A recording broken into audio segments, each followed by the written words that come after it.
Hello and welcome to the USA Breaking News on 25th March 2026. The head of the United States Space Agency, NASA, Gerald Isaacman, has announced a major change to the Artemis program aimed at returning humans to the moon. XCVBG BNVCX.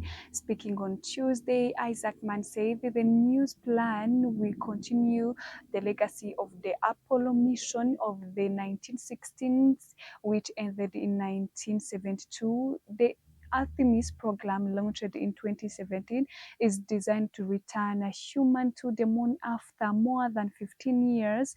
Under the Artemis 2 missions, the astronauts are expected to travel close to the moon for the first time in a decade. NASA has also changed its initial plan of building space station around the moon and will instead focus on constructing a lunar base expected to cost about $20 billion. The move comes as the United States races to the return astronauts to the moon before China's plan to send its own astronauts by 2013. The project will be carried out in 3 phases, including lunar landing test basis operation starting in 2029, and long-term human missions expected to begin in 2032. NASA is also working with the private companies SpaceX and Blue Origin to speed up spacecraft development while planning a nuclear-powered mission to Mars before 2028. NASA says the new strategy will strengthen space exploration and expand human presence beyond the Earth. The Inspector General of the Rwanda National Police, Felix Namuholanye, is on the official working visit to Kenya, where he held talks with his Kenyan counterpart, Douglas Kanja. The meeting took place on March 24th, 2026 in Nairobi and focused on strengthening cooperation between the police forces of both countries.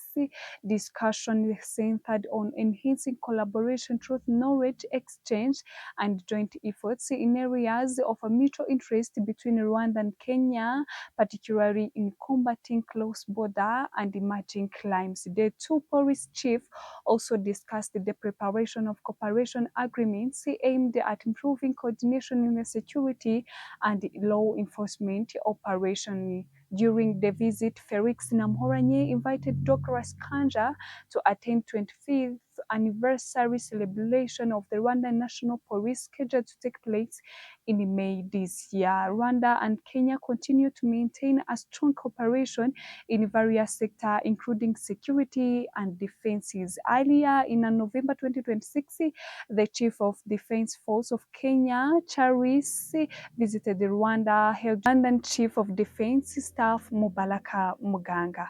In recent days, Elon Musk has announced that his companies SpaceX and Tesla will collaborate on building a major chip manufacturing factory in Austin.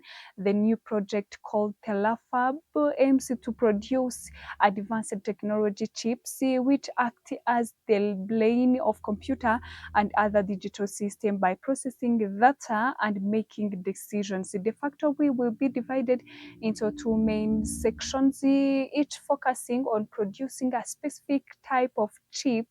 One section will manufacture chips designed for Tesla electric vehicle and humanoid robots operating on Earth. The second will produce space-grade chips capable of withstanding extreme conditions and high temperatures in a space, mainly for satellite powered by artificial intelligence.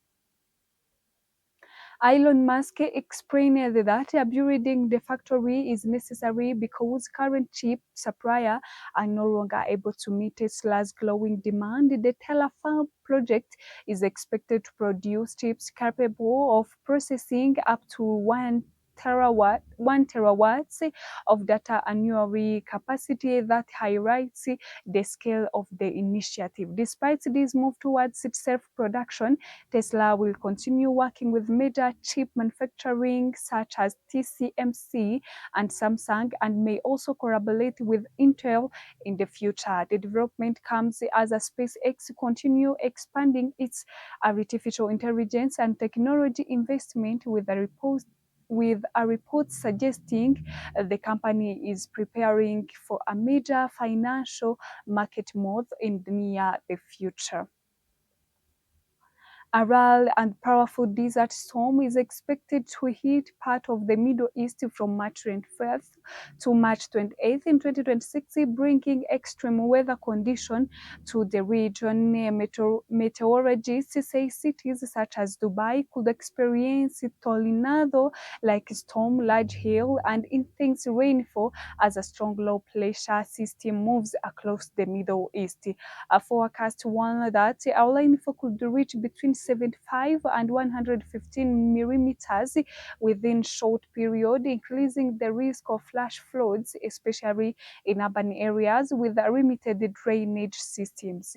The unusual storm is being driven by a combination of atmospheric conditions, including disturbance from the Mediterranean and surface low pressure system forming a near Iraq, pouring most air into the Arabian Peninsula and creating unstable weather patterns. Experts say such as a storm are rare but not unprecedented. Similar extreme weather events have previously affected the United Arab Emirates and other Gulf countries, including several flooding in 2024 that disrupted airports and major highways in Dubai. Authorities across the region have assured warning and urged the residents to avoid flood-prone areas and limit travel during heavy rainfall as emergency services prepare for possible road closure and power outage. Meteorologists say the storm highlights growing concern about climate change and increasing extreme weather in desert regions. In the United States, the United States Department of Defense is considering deploying airborne troops to the Middle East despite President Donald Trump expressing optimism about possible peace talks with Iran. According to two USA officials who spoke to Reuters, additional troops are being prepared for deployment, although the exact location in the Middle East has not been disclosed. The soldiers are currently stationed at Fort Bragg in North Carolina. Officials say no final decision has been made to send the troops directly to Iran, but the force could be used in a future military operation if tensions escalate. The move comes as the United States continue to balance military preparedness with diplomatic efforts aimed at reducing tension in the Middle East. As well, the latest regional and international developments. For continued updates, in-depth analysis, and breaking news, stay with the USA New Times, your trusted source for global affairs.